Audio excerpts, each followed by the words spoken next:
მარტო მაგას რომ მიადგენ ახლა სხვები ახლა არ აკეთებენ რამეს თუ იცოდნენ ასე შეგვიძლია გამოაცხადე აქციებს ქვეყანასო ამდღან საიღო ზეჯიდან ამდღან ბრძანება მინდა ახოცენ ხელები მაგას საყოლა ეს ვანის რაიონია სოფელი შუაგორა სუსის უკვე ყოფილი შეფისა და ბრალდებულ გრიგოლ ლილუაშვილის მშობლიური სოფელი აქ უკანასკნელი ერთი კვირის განმავლობაში გამოჩენილი მეზობლის დაპატიმრებაზე მნიშვნელოვანი ამბავი არ არსებობს. მაგით იყო ამერიკაში სასული, მაგრამ დაბრუნდა ხო იყო სასული სამამდე მასენ გამოაცხადებდნენ ასეს. გადადგომის შემდეგ ხო? ო, იყო სასული. იყო სასული ესე იგი. მაგრამ დაბრუნდა. ამბავი, რომელსაც სახელმწიფო უსაფრთხოების სამსახურის ყოფილი უფროსის თანასოფლელები გრიგოლ ლილუაშვილის კეთილსინდისიერების დასადასტურებლად ყვებიან, შესაძლოა რეალურად მისი დაკავების მთავარი საფუძველი იყოს. ვანში გვიდასტურებენ, რომ პოსტის დატოვების შემდეგ ლილუაშვილი შეერთებულ შტატებში იმყოფებოდა. ეს უკვე ვეღარ იქნებოდა მივლინება. შესაბამისად, ჩნდება კითხვა, ვის შეხვდა და რა მიზნით თანამდებობას ჩამოშორებული ყოფილი ძალოვანი. ქართული ოცნების შიდა წრეებიდან გამოჟონილი ინფორმაციით ივანიშვილმა ლილუაშვილის დაკავებას მწვანე შუქი მას შემდეგ გაუნთო, რაც ის კობახიძე მდინარეძის ფლანგმა დაარწმუნა, რომ მას ძირს სწორედ ლილუაშვილი უთხრიდა. არსებობს კიდევ ერთი ვერსია. ოცნებაში ეჭვი აქვთ, რომ სწორედ ლილუაშვილი იყო BBC-ს გამომძიებული ჟურნალისტების წყარო, როდესაც ქართველი მომიტინგეების ქიმიური ნივთიერებით მოწამვლაზე ფილმს ამზადებდა. თამაშია წინა დებარე კადრია რაღაც ისეთი, რომ მოსახლეობის აზრი გადაიტანონ რაღაცაზე და ყურადღება ხო და გაფანტონეს უფრო მნიშვნელოვანი ამბავი. უფრო მნიშვნელოვანიც, რომ გვაცლიან ფესვებს და იყიდება საქართველო. ფაქტია, რომ 17 ოქტომბრის, ანუ მას შემდეგ, რაც სუსი ლილუაშვილთან ჩხრეკაზე პირველად შევიდა, უკვე 2 თვეზე მეტია გასული. ამ ხნის განმავლობაში სუსის ექს-შეფი დაკითხვაზეც კი არ ხოლიათ დაბარებული. მის წინააღმდეგ ჩვენება საქმეში მხოლოდ დაკავების წინ გაჩნდა. ეს კი დროში ნამდვილად ემთხვევა BBC-ს გამოძიების გამოქვეყნებას. ფილმი ქართველი ხალხის მოწამვლის საქმეზე ბრიტანეთის საზოგადოებრივმა მაუწყებელმა 1 დეკემბერს გაასაჯაროვა.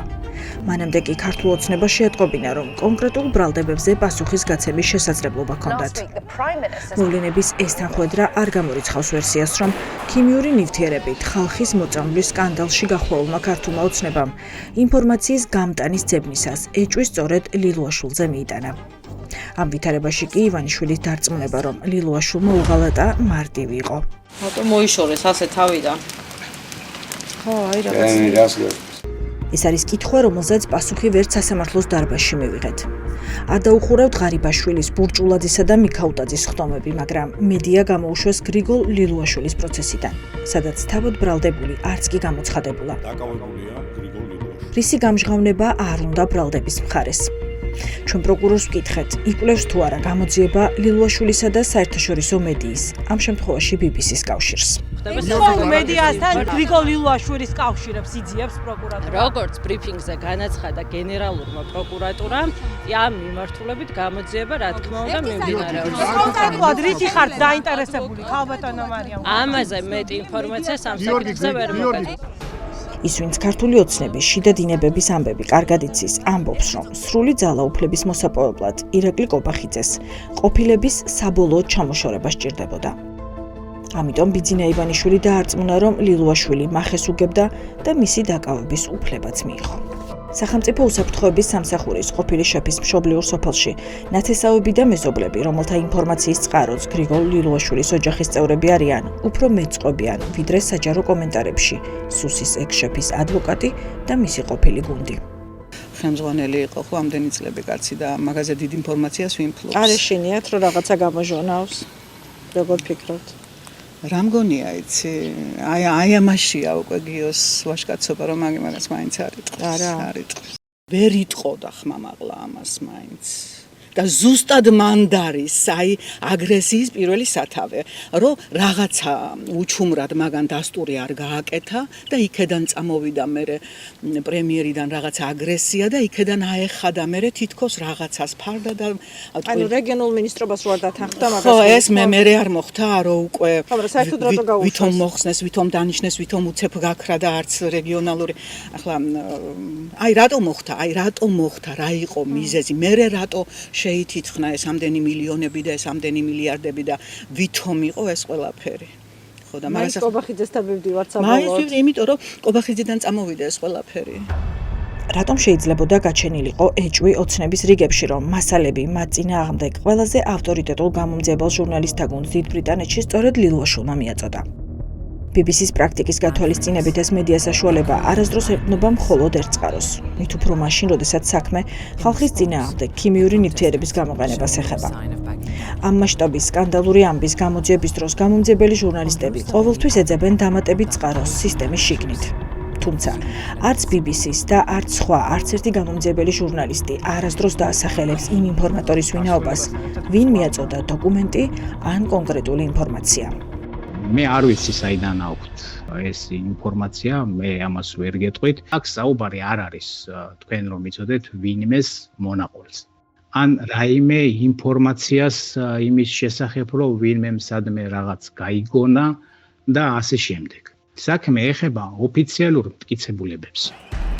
სპეცრაზმის შეიარაღების ყოფილი უფროსი ლაშა შერგელაშვილი, რომელიც BBC-ს ფილმში ქიმიური ნივთიერების გამოყენებაზე ყვება, შაბათის ეთერისთვის მიცემულ ინტერვიუში ამბობდა, რომ როდესაც BBC მასთან კითხვების დასასმელად მივიდა, ჟურნალისტებს უკვე ჰქონდათ ხელთ სისტემიდან მოპოვებული მტკიცებულებები, საწყობში ქიმიური ნივთიერებების უტყუარად არსებობის შესახებ.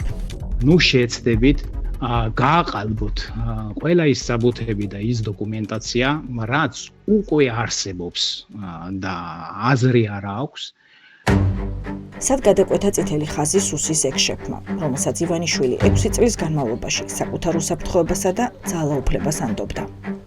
ოფიციალური ვერსია, რომ ლილვაშვილმა ფული აკეთა ნაკლებ ნდობას იწვევს, რადგან სუსის ექს-შეფისა და მისი გარემოცვის მდიდრული ცხოვრების შესახებ მანამდე ჟურნალისტები არაერთ კითხვას სვამდნენ და ამით ივანიშვილი არასდროს დაინტერესებულა. მეტიც, ოცნების გუნდი ამ დროს თავს მედიას ესხმოდა. მათ შორის იყო სუსის მოქმედი შეფი მდინარაძეც. და როდესაც სახელმწიფო უსაფრთხოების სამსახურს ხელმძღვანელობ ასეთ რთულ პერიოდში უშეცდომოდ, ძალიან რთულ პერიოდში და წინათვეები და წინაწლები გაიხსენეთ. საიდუმლო გრიფის დადების მიუხედავად, შაბათის ეთერისთვის ცნობილი გახდა და ეს ვერც პროკურატურამ უარყო, რომ ოქროს მოწმე ლილვაშვილის წინააღმდეგ ეკონომიკის მინისტრის ყოფილი მოადგილე რომეო მიქაუტაძეა. მისი ჩვენება საქმეში გრიგოლ ლილვაშვილის დაკავების წინ გაჩნდა, სადაც ეკონომიკის მინისტრის ყოფილი მოადგილე სუსის ექს-შეფს ქრთამის აღებაში პირდაპირ ხელს ადებს. სანაცვლოდ კი პროკურატურისგან ახლა სავარაუდოდ თავად ელოდება სასჯელის შემსუბუქებას. ყველა გაოცებული ვართ, ალბათ თვითონაც, მაგრამ მაგი არ არის ესეთ ბიჭი, რომ ისაუბროს ასეთ რაღაცებს. თავს არ დაიცავს? მე მიმაჩნია, რომ თავს ვინც იცავს, ის დამნაშავეა, არ ვიცი, ვერ გეტყვით. ანუ არაფერს არ იტყვის მაგას ელოდებით. 15 წლიანი სასჯელი ცოტა ხო არ არის? მანი არ ვიცი. პროკურატურა ამტკიცებს, რომ ლილვაშვილის წინააღმდეგ საქმეში დევს აუდიო და ვიდეო მასალები. შაბათის ეთერის ინფორმაციით, არც ერთი არ არის პირადად ლილვაშვილის სატელეფონო საუბრის ჩანაწერი. მიყურადების ფაილები სავარაუდოდ ეხება სხვა პირების კომუნიკაციას კონკრეტულ ტენდერებთან დაკავშირებით. რამდენად გამოდგება ეს მტკიცებულებები გრიგოლ ლილვაშვილის დაკავების საფუძვლად რთული სათქმელია, რადგან საქმე საიდუმლო გრიფი ადევს და ჩართულ მხარეებს გაუთქმელობაზე ხელი აქვთ მოწერილი. ჩხრეკაზე ახაც იყვნენ? როდის? პირველად რო გამოაცხადეს მაშინ. ჩვენ მანქანების გამო ვთქვით რა ხდება თქო, ახლა ისე არ ვიცოდით ნამდვილად. საკმაოდ ბევრი. მე გამოვიდა ხმა რომ ასე იყო თო. გადაკეტილი იყო. მართლა გადაკეტილი იყო, ასე ბევრნი იყვნენ? ახლა ეძებდნენ ფულს და ყველგან ნახენ ფული და მაგასთან ვერ ნახე. ვერაფერი ვერ იპოვეს. ვერ იპოვეს, ხო? არაფერი რას ლაპარაკ. არაფერი არ უპოვეს. აბსოლუტურად არაფერი არ იპოვეს. ხო, რა? ვერც იპოვიდნენ. გრიგოლ ლილვაშვილს, რომელსაც 8 მილიონი ლარის ქრთამის აღებას და თაღლითური კოლცენტრების მფარველობას ედავებიან, არც საკუთარ და არც ცოლის სახელზე არანაირი უძრავი ქონება არ აქვს რეგისტრირებული. ბინა, სადაც ლილვაშვილები ცხოვრობენ, სამშენებლო კომპანიის სახელზეა გადამალული. ეს არის 322 კვადრატული მეტრი აპარტამენტი მზიურის პარკში, რომელსაც შაბათის ეთერმა მიაკვლია და დაადგინა, რომ სუსის უფროსი თანამდებობაზე ყოფნის პერიოდში და მას შემდეგაც აქ სამშენებლო კომპანიის სახელზე რეგისტრირებულ ბინაში ცხოვრობდა. წესით ახლა გამოძიებას კითხვები სამშენებლო კომპანიისთვისაც უნდა დაესვა. შაბათის ეთერის გამოძიების გამოქვეყნებიდან რამდენიმე თვე გავიდა და სუს მინიმუმ ის მაინც უნდა გაერკვია 2 მილიონ ლარზე მეტის ღირებულების უძრავ ქონებას, რა სტატუსით განკარგავდა სუსის ექს-შეფი. ეს სამშენებლო კომპანია ოცნების სოფლის მეურნეობის მოქმედი მინისტრის დავით სონგულაშვილის ძმას ეკუთვნის. ნახეთ რა კითხვა მაქვს, გრიგოლი ლუაშვილი დააკავეს დღეს, რომელიც ცხოვრობდა თქვენს სახელზე გაფორმებულ კომპანიის სახელზე არსებულ არ იცი? არ ვიცი, მართლა. პირველად გესმით? კი, ნამდვილად მე არ ვარ ჩართული. საჯარო წყაროებში გავრცელებული ინფორმაცია ჩვენ მოვამზადეთ. შეიძლება, მაგრამ არ ვიცი ჩემო კარგად. ვის შეიძლება ვკითხოთ? ალბათ იოსებ სონგულაშვილს ის. ისევ მას ხო, სხვას ვერავის. ვერ გეტყვით, მართლა. ანუ მისი ნებართვის გარეშე ვერ მოხდებოდა ხო ეს სწორად გავიგე? არ, ეხლა ნახე როგორ ინტრიგნულ კითხვას რატო არის ინტრიგნული? სოსოს გარეშე რაღაცას მე კორუფციასთან ბრძოლის ეგიდით განხორციელებული დაჭერების ფარგლებში არ არის გამორიცხული. მინისტრის ძმასაც კითხონ, რატომ რჩება ამ დრომდე მისი კომპანიის სახელზე ბინა, რომელშიც რეალურად სუსის უფროსი ცხოვრობდა. ამას ჩვენი გამოძიების შემდეგ ახლა უკვე გრიგოლ ლილუაშვილის მეგობარი მეუფეც ადასტურებს. ცხოვრების მანერა მას არ შეუცვლია, მის მერე არ შეუცვლია ცხოვრების მანერა. რამიშვილზე ხვდებოდით თუ ტაძარში, სახლში ხვდებოდით თუ? სახლში ვიყავი, რაც ორჯერ ვარ ნაყოფი. რამიშვილზე ხო? რამიშვილზე ორჯერ ვარ ნაყოფი, რაც გადადგა. ვანისა და ბაღდათის ეპარქიის მიტროპოლიტი თბილისში, დოლიძის ქუჩაზე, წმინდა თამარ მეფის ტაძარში ვნახეთ. მისი აქ ყოფნა ყოველთვის ადვილი მისახვედრია. ეს ლენდკრუიზერი LC300 მარკოს ბულუხიას სახელზეა გაფორმებული, თუმცა ამ ავტომობილის ისტორია ჩვეულებრივი არ არის და Toyota-ს ცენტრიდან გამოყვანილი ახალთახალი ჯიპით შესაძლოა ახლა გამოძიების ინტერესის საგანი გახდეს. ბიჭიკო, რამოდენიმე ხნის წინ მითხრა, რომ მე უფრო მინდა რომ ბანკანა გაგიგეთო საჭირო მოთხარი ბიჭიკო. აი ზუსტად გეუნებით. ბიჭი მოთხარი, მე და შენ, მე დაიწყებენ მე მითო გიგება შენ ვერჩი რომ ბანკანა რაც უნდა იგი თქვანო, ისე გულიანად თქვა, მივხვდი რომ ეს იყო მისი ბუნებრივი. თან როგორ იცი, მეორე ადგილი. ამას გულისხმობთ რაც გარეთ დგას. მეორე ადგილი, არა, მითხრა მეორე. მე რომ დამირეკა და მითხრა რომ სად რო გავედი და ვნახე, ხარი ბიჭო, აი მეუხერხულება მე, აი მაგრა მეუხერხულება. ძვირადღირებული საჩუქრის ავტორი ბიზნესმენი ბიჯიკო პაიკიძეა, გრიგოლ ლილუაშვილის უახლოესი გარემოცვის წევრი, რომელსაც ბრალი ოცნების პროკურატურამ სუსის ექს-შეფზე ადრე წაუყენა. საკრებულოს წევრი ბიზნესმენის შემოსავლები უკვე გამოძიების კვლევის საგანია. მათ შორის სავარაუდოდ ის ფულიც იქნება, რომელიც პაიკიძემ სასულიერო პირისთვის გაკეთებულ საჩუქარში დახარჯა. მე ესო არიო ჩემი გული და სულით გაკეთებული. ამას ისე ბუნებრივად აკეთებდა. აი თუ ვინმე სინდისი აქვს და მიმიღდება, კაია, შემცხვა უარის თქვა. თუ ბიჭიკო პაიკიძე იმდენ ფულს შეულობდა, რომ თქვა ასეთი მასშტაბის საჩუქრების გაკეთება შეეძლო, ეგრე გრიგოლი ლუაშვილიც ის ხო მისი წარმომადგენელი იყო რეალურად. ბიჭიკოს არა მარტო მაგი, ვანის რაიონზე პატივი აქვს ნაცემი, ესე იგი თავისი მოგების ინტერესებიც ხომ იყო ბატონო. ნუ შესაბამისად რაღა ახლა ეს ბუნებრივი მოვლენა. ბიზნესში უფრო ანგარება ხوار ქვია მაგას. ბიზნესში კი ახლა ორე ასე ქვია. მანახეთ სადმე სხვაგან არის რამე სხვანაირად. ხوار ფიქრობთ რომ შეიძლება თქვენთანაც რაღაცა კითხვები ვთქვათ გამოკითხვის სახით გაუჩნდეთ თუნდაც ამ ძვირადღირებულ საჩუქარზე. სხვა საჩუქარი არის კიდევ რაც მიგიღიათ მათგან? მე არ მგონია. დიდ საჩუქარს გულისხმობთ რა თქმა უნდა. არ მგონია, მაგრამ მე მზადა ვარ, პრობლემაა, მე აი აბსოლუტურად. ვიდრე გამომძიებლები მეუფე ანტონს გამოკითხვაზე დაიბარებენ, მანამდე იმ ადამიანებს აფრთხილებს, ვინც მისივე თქმით ლილუაშვილს მახე დაუგო. მათ შორის ბიძინა ივანიშვილსაც მოიაზრებს. ეგ არის, არავის არ გაუკეთო ის, რაც შენ არ გინდა რომ გაგიგეთო. მახეს თუ დაუგებ, ვერაცდები ცხოვრებაში მახეს. ბუმერანგივით დაბრუნდება. ვერავინ და ნეტავი დედამიწაზე მიიღოს. ეგ ვიდრე ზეცაში. ეხა შეიძლება ბიძინა ივანიშვილსაც გულისხმობდეთ თქვები? ოღონდ ერთ კითხვას დავსვა. დაუშვათ. აი ეს ყველას მიმართავენ. ორი ვარიანტია, ხო? ან არსებობს, ან არ არსებობს. უფალი. თუ არსებობს, სადმე დიხართ? თუ არ არსებობს, რა მნიშვნელობა აქვს? რას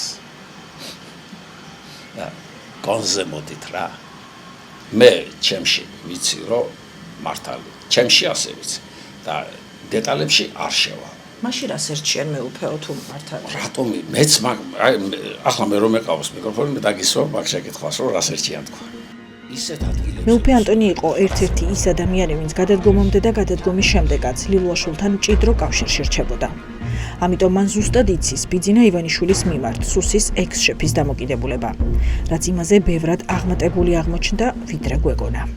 ბიძინას სახეს რო უხსენებდი, ფეხზე დგებოდა და ამბობდა ჩემი პედაგოგი. აი, მართლა უყვარდა და აი როგორა გებიცები. აი მე მიკვირდა დაშე გულში სხვა რამეს ვფიქრობდი, მაგრამ კაცი იყო ანთებული კაცი იყო მე დარწმუნებული ვარ თითოეული დღესაც ვინც არის ხო ყველა ასე ანთებული რა იგედა სხვა რამებს რას ფიქრობდით მეუფეო გულში სხვა რამესაც ფიქრობდიო რომ მეთქი აი რა თუნდა ამდენი ქება მეთქი აი რა თუნდა ამდენი ქება ეს ბუნებრივია ხო ახლა ასეა ნუ ბოლოსაც ასე იყო როდის ნახეთ ბოლოს ბატონ გრიგორი ბოლოს ავიცით 2 კვირის წინ ალბათ განწყობა იგივე ქონდა ივანიშვილზე კი აი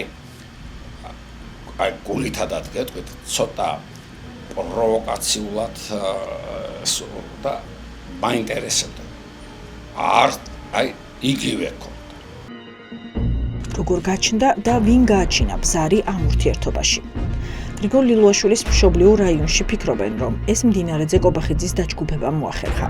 თუმცა მიზეზი რის გამოც სუსის შეფი დაისაჯა მათი თქმით, ბევრად უფრო დიდი მასშტაბის პრობლემაა, ვიდრე კლანებს შორის პოლიტიკური შუღლი. აი არ დათანხმდა რაღაცაზე წინააღმდეგი წავიდა. თლად ახლა გაშიფრული არ არის ის რაღაცა რა თემა იყო, მაგრამ მე ვფიქრობ, რომ მაინც პატრიოტული თემა იყო და მაინც რუსეთთან კავშირზე იყო რაღაცა. და ამან ან არ უპასუხა, ან ჩუმად გაჩერდა და ვაფშე შებრუნდა ამ თემიდან და ეს იყო ისა, რომ უარყოფითი იყო პასუხი, აშკარად. ანუ რუსეთუმე არ იყო და მაგიტომ ხთა შეუთავსებლობა. მე ვფიქრობ, რომ ეგ იყო, მაგრამ ამას მაგ ხმამაღლა ვერ იტყოდა. და მაინც ვფიქრობ, რომ ეს მის გულში იქნება და იქნება, ამას არ აღიარებს მაგ. დაიჯის მის თავს და არ აღიარებს. მე ასე ვფიქრობ, და ქვეყანას წაადგება ეს მეორე სიჩუმე? არა, ქვეყანას არ წაადგება, ისა თუმცა კი არ არიან ღირსი რომ მან ასე გმირულად შეინახოს, მაგის იქით კიდე უამრავი და უფრო მეტი მნიშვნელოვანი ფაქტორი იქნება. მე ამაში ეჭვი არ მეპარება, მაგრამ მაინც არ იტყვის. ნინო მანჯავიძე ლილუაშვილების ოჯახის ახლობელი და სუსის ექს-შეფის ერთადერთი დის ნათლია. ნინო ლილუაშვილი ოჯახთან ერთად წლების განმავლობაში ამერიკის შეერთებულ შტატებში ცხოვრობდა. ყოფილი ძალოვანის და 1 წელია რაც შვილებთან ერთად სამშობლოში დაბრუნდა. ეს თეთრი სასახლე საგურამოში მისთვის შენდება. მანამდე კი ბაგებში ამ საცხოვრებელ კორპუსში ცხოვრობს. მასთან ორი მთავარი კითხვით მივედით. რა ხდებოდა მედიისთვის დახურულ სასამართლო პროცესზე 24 დეკემბერს და რა მიზნით იმყოფებოდა გრიგოლ ლილუაშვილი შტატებში გადადგომის შემდეგ. მით უფრო რომ ამ დროს ნინო ლილუაშვილი უკვე საქართველოში იყო დაბრუნებული. სუსის ექს-შეფის და ამერიკაში ვიზიტის ფაქტს უარყოფს. არ მაქვს არავისთან საუბრის სურვილი და განწყობა. თუ ამდენ ფულს აკეთებდა ჩემი ძმა და ბავშვებს საჭმლის ფულს პარავდა, რატომ ვერ მოახერხა უკეთეს ადგილას და უკეთეს კორპუსში მეცხოვრა, უკეთესი ავტომობილი შემეძინა. სოფელში რა დაგხვდათ? ბაბუე ჩემი საშენებული სახლი, ხო? არც მანქანების პარკია სადმე და არც ძვირადღირებული ქონება. რატომ ამდენ ფულს თუ იპარავდა? ეს გრიგოლ ლილუაშვილის ოჯახის პოზიციაა, რომელიც აქამდე არსად დაუფიქსირებიათ. ქალბატონმა ნინომ შაბათის ეთერთან კომუნიკაცია მიმოწერის საშუალებით ამჯობინა. პირისპირ ინტერვიუზე უარი გვითხრა. კარი არ გაგვიღო და არც სატელეფონო ზარზე გვიპასუხა.